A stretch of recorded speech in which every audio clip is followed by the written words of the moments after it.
Camerounaises, Camerounais, mes chers compatriotes, nous voici parvenus au terme de l'année 2020. L'année 2020 a été, comme les précédentes, une année éprouvante de plus pour le Cameroun. Dans notre pays, les années se suivent et se ressemblent désormais. Elles continuent d'être marquées par le déclassement avancé d'un pays pourtant si riche et porteur d'une flamme unique dont l'incandescence prochaine marquera la renaissance de l'Afrique. Sur le chemin vers ce sursaut camerounais, les épreuves de l'année 2020 se déclinent en 4 points principaux. Premièrement, l'enlisement de la situation dans les régions du nord-ouest et du sud-ouest, empêtrées qu'elles sont encore dans une guerre civile provoquée et entretenue par M. Paul Biya. Deuxièmement, la régression sociale du pays, illustrée notamment par l'accentuation de la paupérisation déplorable de l'écrasante majorité des Camerounais. Troisièmement, par la dégradation de la situation économique et du climat des affaires. Quatrièmement, enfin, 2020 aura été l'année du glissement du régime RDPC vers un despotisme assumé, marqué notamment par l'ensauvagement de l'ensemble de l'appareil de l'État, lequel a institutionnalisé la répression et les violations graves des droits et libertés de la personne humaine de manière décomplexée et persistante. Mes chers compatriotes, en 1982, M. Paul Biya a hérité de son prédécesseur, Amadou Ahidjo, d'un pays apaisé, stable et prospère, dans lequel, après des années de lutte nationaliste sanglante et une dictature féroce, on s'était désormais tourné vers un développement global du pays, induisant l'élévation progressive et sensible du niveau de vie des populations. Ces temps sont désormais si lointains, car malheureusement, en près de 40 ans de pouvoir absolu, M. Biya et son parti, le RDPC, ont méthodiquement déconstruit tous les acquis d'hier, notamment l'unité nationale, le vivre ensemble et un tissu économique et industriel sans équivalent en Afrique francophone.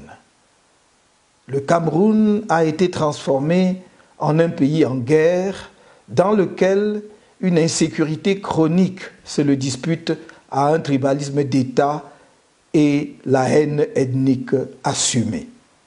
C'est donc avec le cœur lourd que je suis obligé, pour la 5e année consécutive, d'évoquer le désastre dont les régions du nord-ouest et du sud-ouest continuent d'être le théâtre et où se joue désormais le destin de notre pays en tant que nation unie. Le pourrissement entretenu de la situation dans ces deux régions doit forcément procéder d'un agenda politique du pouvoir RDPC. Sinon, comment comprendre l'obstination du pouvoir pour une option militaire à l'échec annoncé? Fidèle à lui-même, M. Biya a choisi le chaos politique pour gagner du temps. Pour pérenniser son pouvoir à vie, quel qu'en soit le prix, il ne recule devant rien et multiplie les leurs, au rang desquels la Commission nationale pour la promotion du bilinguisme et du multiculturalisme, le Comité national de désarmement, de démobilisation et de réintégration, le Grand Dialogue national, le programme de reconstruction et même de pseudo-tentatives d'ouverture des négociations avec des leaders de la cause anglophone. Tout y passe, sauf le sérieux et la volonté nécessaire à la résolution des problèmes en homme d'État. Il préfère la politique politicienne qui, à ce niveau de responsabilité, ne peut être que source de malheur pour le pays. Et de fait, l'année 2020 nous a offert des illustrations additionnelles du caractère pernicieux de son indifférence à l'égard des souffrances des Camerounais. La tragédie de Ngarou restera à ce titre le symbole de ce laisser-faire inimaginable. Le massacre qui y a été perpétré le 14 février 2020 sur des populations civiles innocentes et inoffensives, parmi lesquelles des bébés et des femmes enceintes, restera assurément l'une des tâches indélébiles de la tragédie de la sale guerre qui se poursuit dans les deux régions martyrisées. Je réitère la demande d'ouverture d'une enquête internationale sur ces massacres de Ngarou et sur tous les autres massacres de civils perpétrés dans les régions du nord-ouest et du sud-ouest, y compris la tuerie des enfants en quête d'éducation survenue le 24 octobre 2020 au complexe scolaire privé Mother Francisca International Bilingual Academy, Mofriba de Kumba. Je saisis cette occasion pour exprimer mes condoléances les plus attristées et l'expression de ma sympathie émue aux familles des victimes de ces tragédies à répétition. Comme vous le savez, je n'ai cessé de proposer une solution concrète pour la résolution de cette crise devenue une détestable guerre fratricide.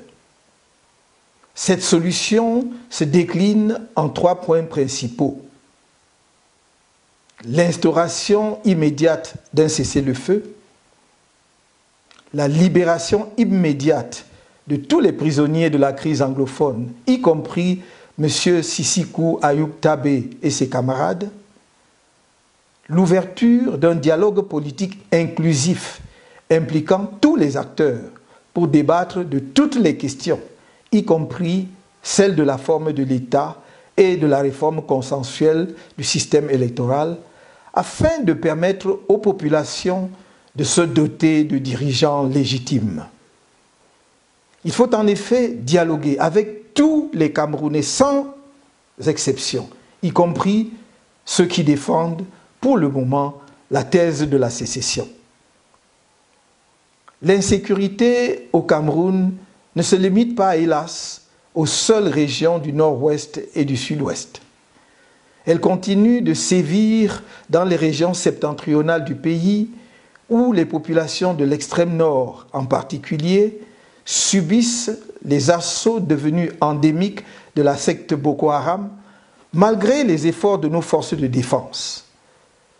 Les souffrances et les sacrifices de nos soldats ainsi que de nos populations dans le septentrion sont, on doit le redire, la conséquence dramatique de la faute politique grave du pouvoir qui, depuis presque 4 décennies, a choisi d'abandonner ces populations et des parties entières du territoire national à la merci de prédateurs divers. Mes chers compatriotes, aux autres nombreux défis déjà présents au Cameroun, l'année 2020 a été marquée par l'irruption de la pandémie de la Covid-19 dans notre pays. L'apparition de cette pandémie a mis en évidence les ombres et les raies de lumière de notre société.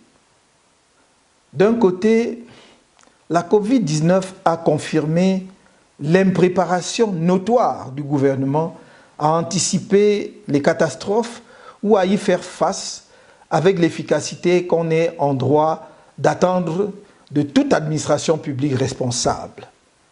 Passé la phase initiale catastrophique, le gouvernement a déployé sa propagande habituelle, faite de gesticulations et d'incantations orchestrées pour masquer des entreprises de corruption et de détournement des fonds publics. Des scènes déplorables de ce spectacle nauséabond d'enrichissement sans vergogne sur la misère des Camerounais se déroule encore sous nos yeux dans l'impunité totale. Cette situation est d'autant plus regrettable que la pandémie est loin d'avoir été maîtrisée et que l'avenir immédiat pourrait s'assombrir, non seulement en raison de la propagation en cours de nouvelles variantes du virus, mais aussi de l'urgence à disposer de ressources financières adéquates pour le déploiement en temps utile de vaccins. D'un autre côté, la survenance de la Covid-19 a permis de montrer le sens de la solidarité et de la générosité de notre peuple, de donner la mesure de ce que nous pouvons réaliser ensemble, par-delà les différences politiques, ethniques ou religieuses, quand nous sommes unis autour d'une cause et mobilisés derrière un leadership légitime et inspirant confiance. Nous avons ainsi pu, dans le cadre de l'initiative citoyenne et non partisane Survie Cameroon Survival Initiative, SCSI, que j'ai lancée le 3 avril 2020, conçu et rendu opérationnelle une opération humanitaire d'urgence et d'envergure historique qui a permis de porter assistance aux populations camerounaises désorientées et abandonnées à elles-mêmes face à la pandémie de la Covid-19. Cette opération a été rendue possible grâce à la mobilisation sans précédent des Camerounais de l'intérieur et de la diaspora. Je tiens à redire ici toute ma gratitude à tous nos compatriotes et aux amis de notre pays qui ont répondu à notre appel. Je tiens aussi à féliciter le président du comité de gestion de SCSI, M. Christian Penda Ekoka, pour avoir accompli la mission que je lui ai confiée avec détermination, engagement et dans la transparence vis-à-vis du public. Ma reconnaissance va enfin aux soldats de la solidarité nationale qu'ont été les nombreuses équipes de bénévoles de SCSI au Cameroun et en diaspora pour les sacrifices consentis dans l'adversité pour donner plein effet à l'initiative. En dépit des difficultés rencontrées, les buts de SCSI ont été largement atteints à la grande satisfaction de nos compatriotes. Sa mission ayant été accomplie, l'opération humanitaire d'urgence, SCSI, cessera ses activités opérationnelles au 31 décembre 2020. Car SCSI n'a jamais eu pour vocation de devenir une entité permanente. Les activités du comité de gestion qui est en place vont donc se recentrer sur la clôture administrative de SCSI. C'est dans ce cadre que sera menée à la plus brève échéance possible l'audit indépendant destiné à examiner, d'une part, la fiabilité des informations et des procédures des plateformes de collecte jusqu'au transfert des fonds sur le compte bancaire utilisé par SCSI et, d'autre part, l'utilisation des fonds collectés pour les besoins de l'initiative SCSI. La procédure de sélection sur une base compétitive et transparente d'un cabinet d'audit a ralenti la mission d'audit et n'a pas permis de tenir la date du 20 décembre que j'avais impartie à cet effet. Mais la mission est désormais engagée et à ma connaissance, toutes les personnes et structures concernées collaborent pleinement avec l'auditeur indépendant. Mes chers compatriotes, l'impact économique de la Covid-19 a été désastreux pour notre pays. Elle aurait entraîné la fermeture de nombreuses entreprises et provoqué le placement en chômage technique d'environ 54 000 travailleurs, ainsi que le licenciement de quelques 14 000 personnes dans un environnement où très peu de Camerounais ont un emploi. Dans l'édition de mai-juin 2020 de sa note de conjoncture sur les répercussions de la Covid-19 sur les entreprises, le groupement interpatronal du Cameroun, GICAM, estimait à 3 139 milliards de francs CFA par rapport à 2019 la perte en chiffre d'affaires des entreprises et à 521 milliards le manque à gagner correspondant pour l'État en termes de recettes fiscales et autres. Dans l'ensemble, les entreprises expriment dans leur grande majorité leur insatisfaction par rapport aux mesures de soutien annoncées par le gouvernement. Elles attendent de l'État un soutien plus conséquent dans les domaines fiscal et financiers sous forme de facilités diverses. Mais le régime RDPC a-t-il jamais compris le rôle moteur essentiel de l'entreprise dans l'économie moderne et le développement d'un pays? Sinon, il n'aurait pas rendu le Cameroun si peu attractif pour les investisseurs. Il suffit, pour tout comprendre, de constater que notre pays s'est abonné au dernier rang de tous les classements mondiaux.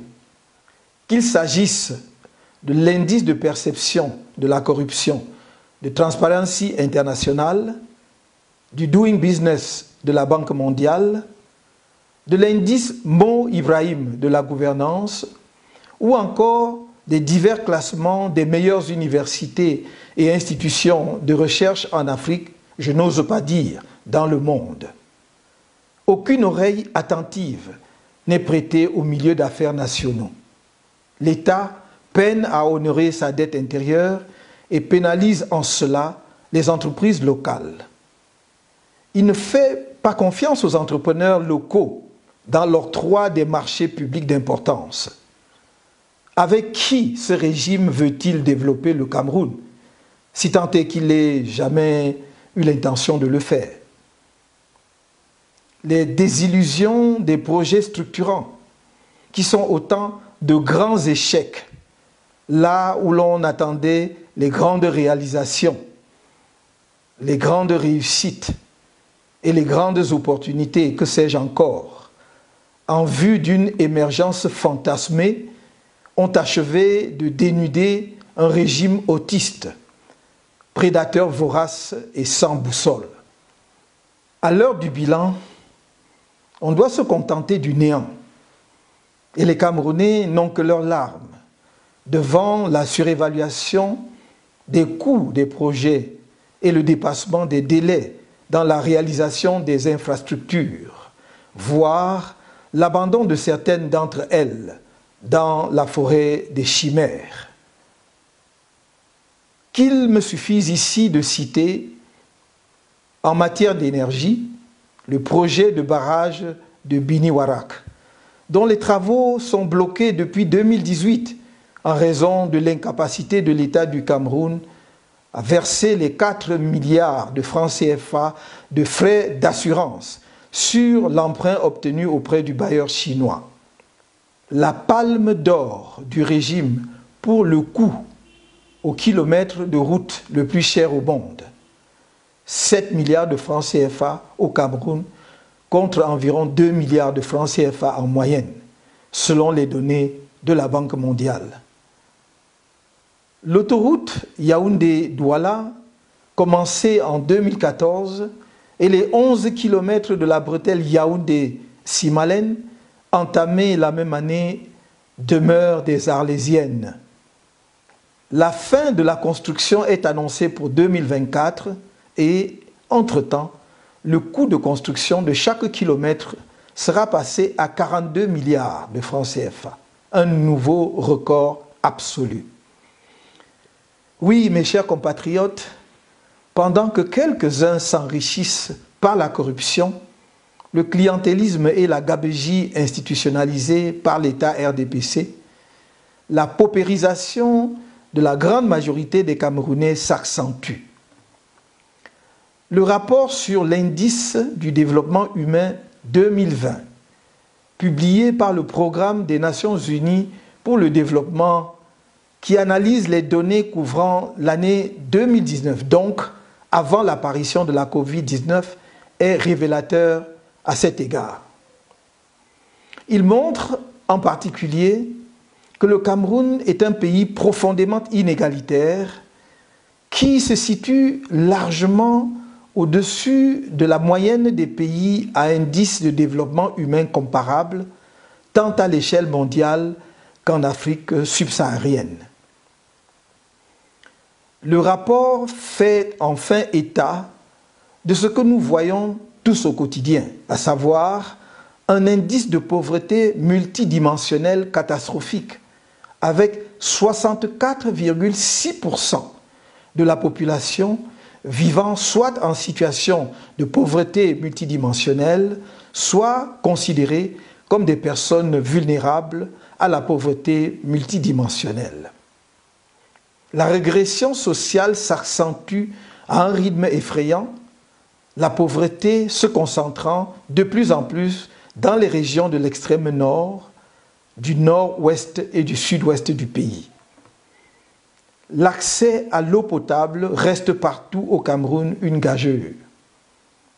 La disponibilité de l'électricité, même dans les localités supposément connectées au réseau électrique, est intermittente. L'accès aux soins de santé de base demeure hors de portée pour la grande majorité de nos concitoyens des villes comme des campagnes. Le tableau économique et social ne cesse donc de s'assombrir du fait des insuffisances du leadership du pays. Et pourtant, des solutions existent et sont à notre portée et à la mesure tant de nos ressources que du génie propre de notre peuple. Un Cameroun libéré de la pauvreté reste en effet possible. Un Cameroun reprenant les chemins de la croissance et solidaire demeure possible. Ce Cameroun-là n'est pas celui que nous offre le régime en place, qui est plus que jamais incapable de donner à la nation un cap qui vaille, en particulier à notre jeunesse nombreuse et si talentueuse. Mes chers compatriotes, l'ensauvagement de l'appareil d'État, toutes institutions confondues, a franchi en 2020 un nouveau cap qui nous mène droit vers un totalitarisme décomplexé.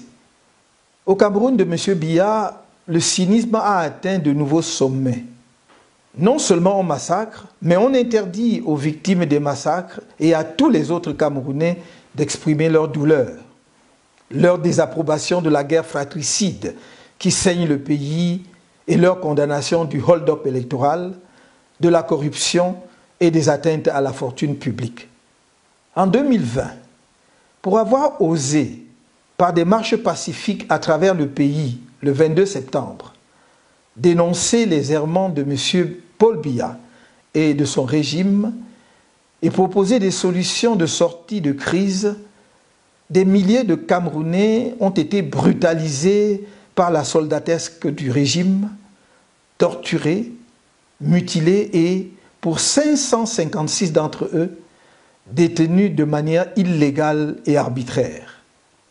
À ce jour, 137 de ses compatriotes croupissent encore dans les geôles du régime, parmi lesquels 113, tous des civils, comparaissent devant des tribunaux militaires pour des chefs d'inculpation aussi vides que ridicules par certains aspects, tels que tentative de révolution, rébellion, défaut de carte nationale d'identité, attroupement aggravé, tentative d'insurrection en coaction, conspiration, outrage au président de la République, etc.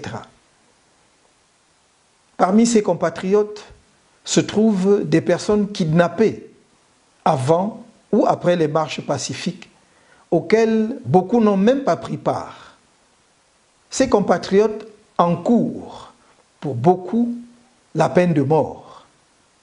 Parmi ces personnes figurent, entre autres, le professeur Alain Foguetédon, trésorier national du MRC, M. Olivier Bibou Nissak, conseiller et porte-parole du président national du MRC, M.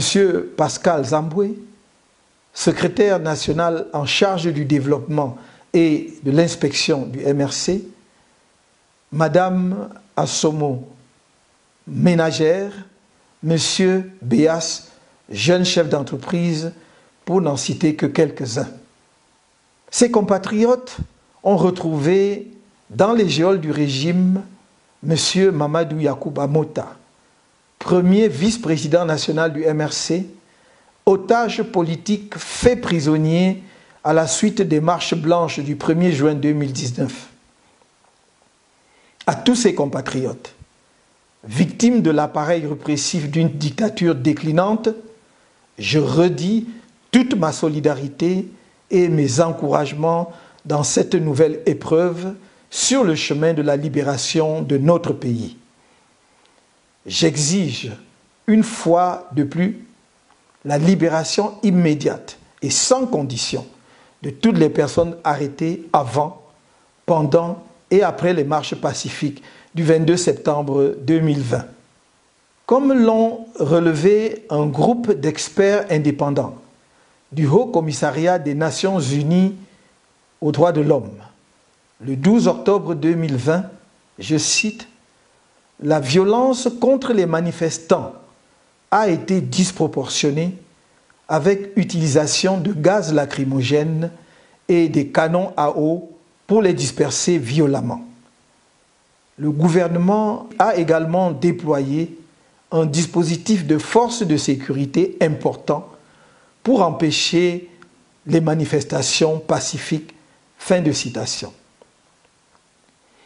Les mêmes experts ont fait part de leurs préoccupations à l'État du Cameroun et lui ont rappelé, je cite, qu'en vertu du droit international, tout individu a le droit d'organiser des réunions et de participer à des réunions pacifiques, de s'associer avec d'autres et de prendre part à la vie publique.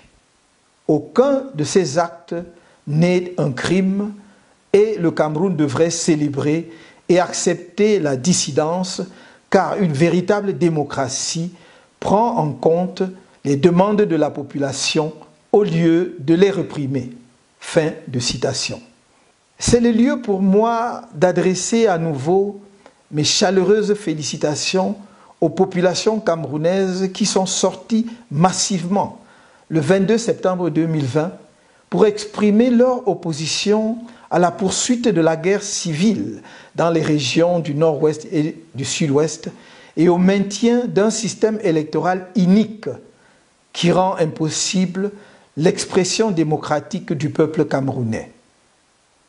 Nos populations ont fait preuve d'un courage héroïque face à un déploiement sans précédent de la machine répressive du régime, digne d'une situation d'état de siège.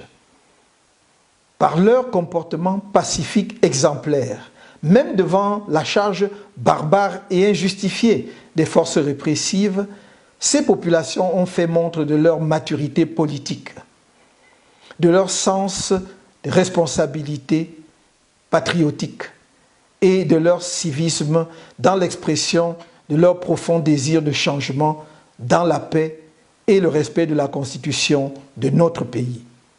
Le 22 septembre 2020, des journalistes ont également été victimes d'actes de torture par les forces de répression déployées par le régime, augmentant ainsi la liste des journalistes et des lanceurs d'alerte victimes de la barbarie du régime. 2020 s'achève aussi sans que justice ne soit rendue au journaliste Samuel Ouazizi, dont la mort a tout l'air d'une affaire d'État. À maintes reprises, au cours de l'année 2020, les droits des avocats dans l'exercice de leur profession ont été impunément violés. C'est ainsi que, le 13 novembre 2020, le Conseil de l'Ordre des avocats a condamné les brutalités policières perpétrées sur des avocats dans la salle d'audience du tribunal de première instance de Bonadio, Douala, et exiger, sans suite à ce jour, des sanctions exemplaires contre leurs auteurs. Des mesures répétées de frustration et de persécution des avocats ont conforté le sentiment que désormais, le régime aurait décidé, en humiliant les avocats, de détruire dans l'imaginaire des Camerounais l'un des derniers symboles sur lesquels ils pouvaient encore s'appuyer pour faire respecter leurs droits.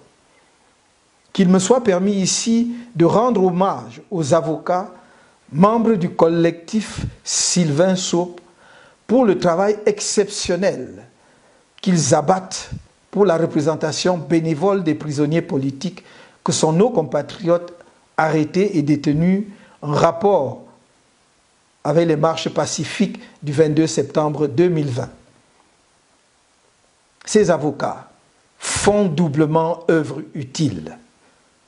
Premièrement, ils célèbrent l'héritage de Maître Sylvain Saupe, de regrettée mémoire, promoteur infatigable de l'instauration de l'état de droit au Cameroun, si brutalement arraché à la vie.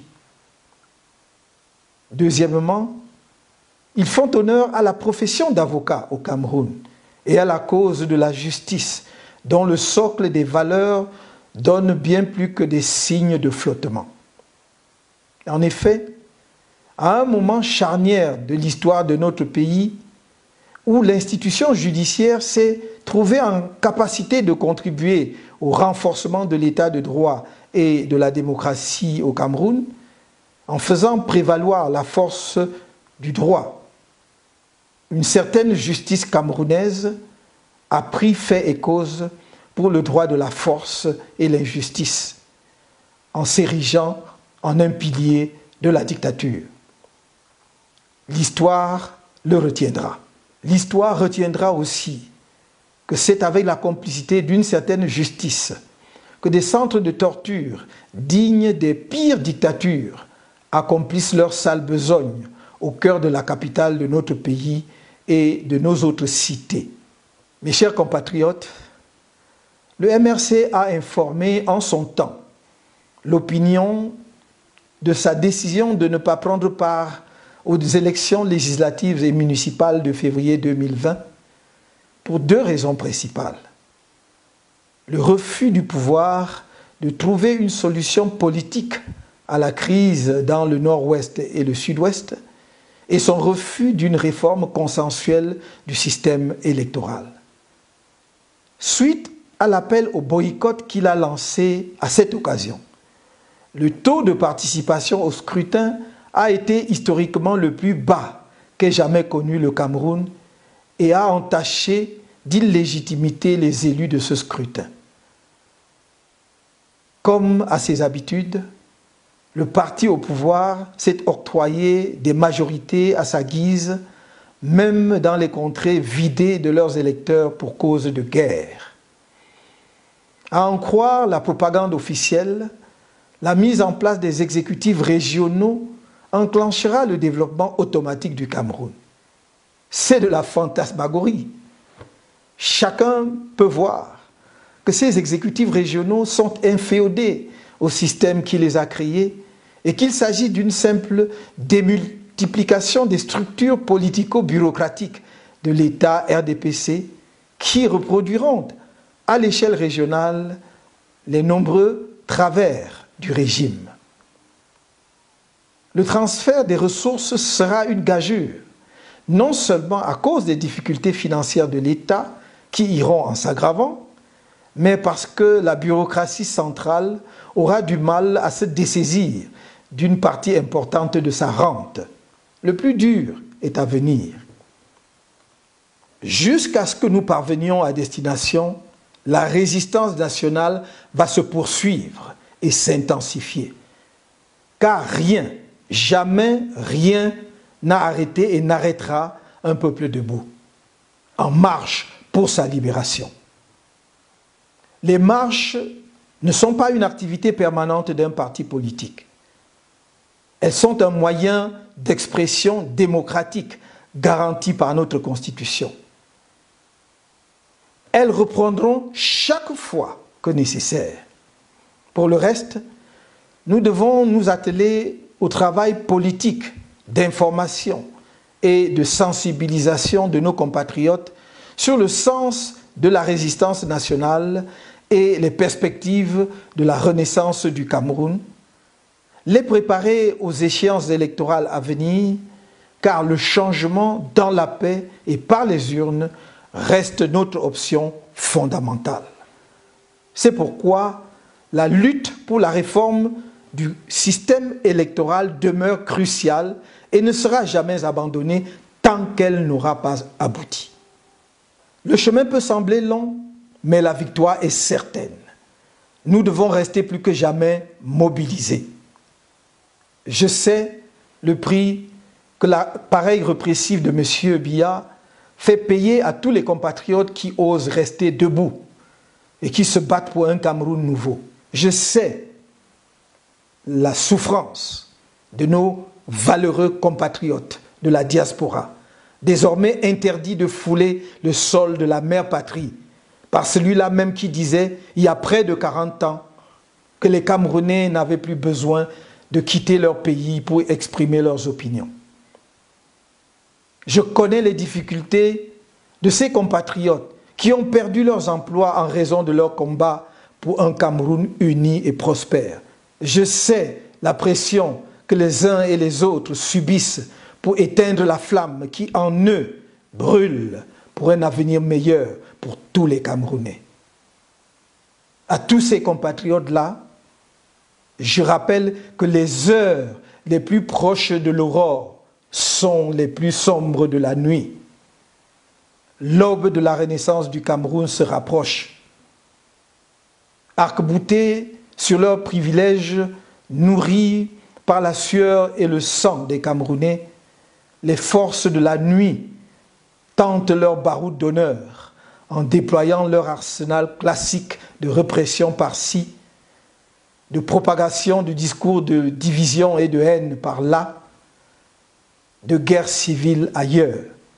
Malgré tout, un jour nouveau est en train de poindre au Cameroun.